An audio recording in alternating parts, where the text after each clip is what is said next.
de voir cet enthousiasme et cet engouement pour la réflexion sur l'enjeu des conflits fonciers. Moi, ça me fait déjà vraiment extrêmement plaisir de voir ça.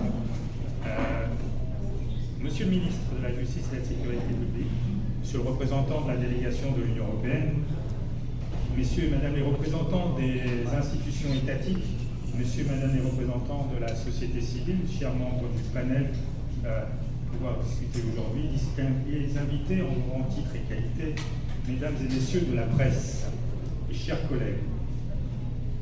Je suis très heureux de vous accueillir aujourd'hui pour participer à cet atelier dédié aux questions foncières et aux mécanismes endogènes de résolution des conflits. Depuis longtemps en Haïti, les conflits fonciers et les tensions autour de la sécurisation des titres de propriété a fragilisé le tissu social, a contribué à la montée d'une certaine violence et à certains égards bloqué le développement du pays. Nul besoin de rappeler qu'au lendemain de l'indépendance nationale, la question agraire et la question des terres ont été au cœur des débats politiques. L'accès à la terre, principal moyen de production à l'époque, a généré des rivalités et des conflits sociopolitiques dans tout le pays. Mesdames et messieurs, je tiens à rappeler que le droit de propriété est un droit cardinal des droits de l'homme. Protégé par le droit international, mais aussi par la Constitution haïtienne, il oblige l'État à créer les conditions générales qui rendent ce droit effectivement utilisable. Cela implique par exemple une protection juridique efficace si la propriété privée est menacée. Quel est l'objectif de cet atelier qui va durer 3 jours, cette semaine et également la semaine prochaine?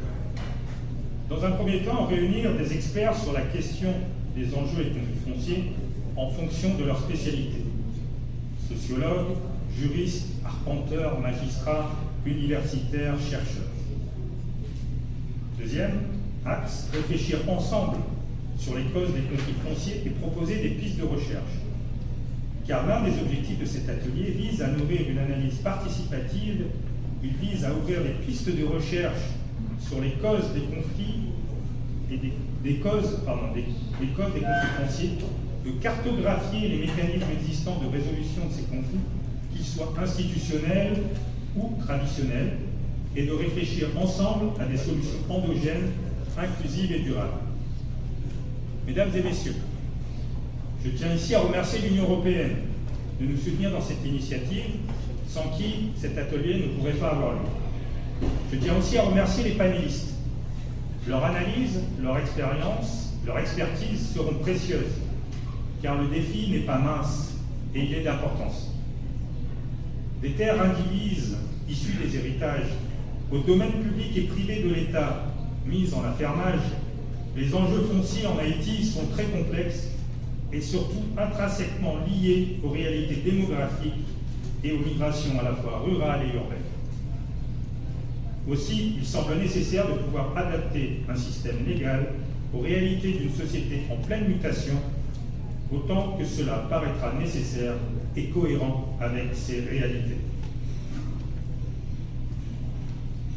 La mise en place ou la redynamisation de mécanismes endogènes de résolution des conflits pourrait contribuer à retisser les liens sociaux, à renforcer la cohabitation pacifique et à rétablir le dialogue et la confiance entre les populations et les autorités. Les mécanismes endogènes offrent aux citoyennes et aux citoyens haïtiens, indépendamment de leur niveau d'éducation, de leur position et de leur statut social, l'opportunité de s'engager collectivement dans la recherche de solutions locales à l'une des causes les plus profondes de division dans la société haïtienne. Ces mécanismes ouvrent aussi la voie à un espace où chaque citoyen, quelle que soit sa condition, pourra revendiquer ses droits dans la paix et la sécurité. C'est là l'un des engagements fondamentaux de mon bureau.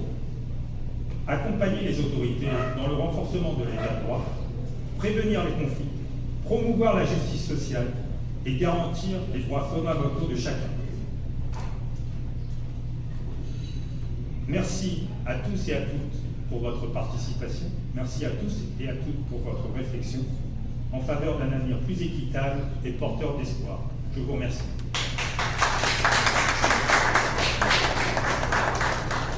Merci.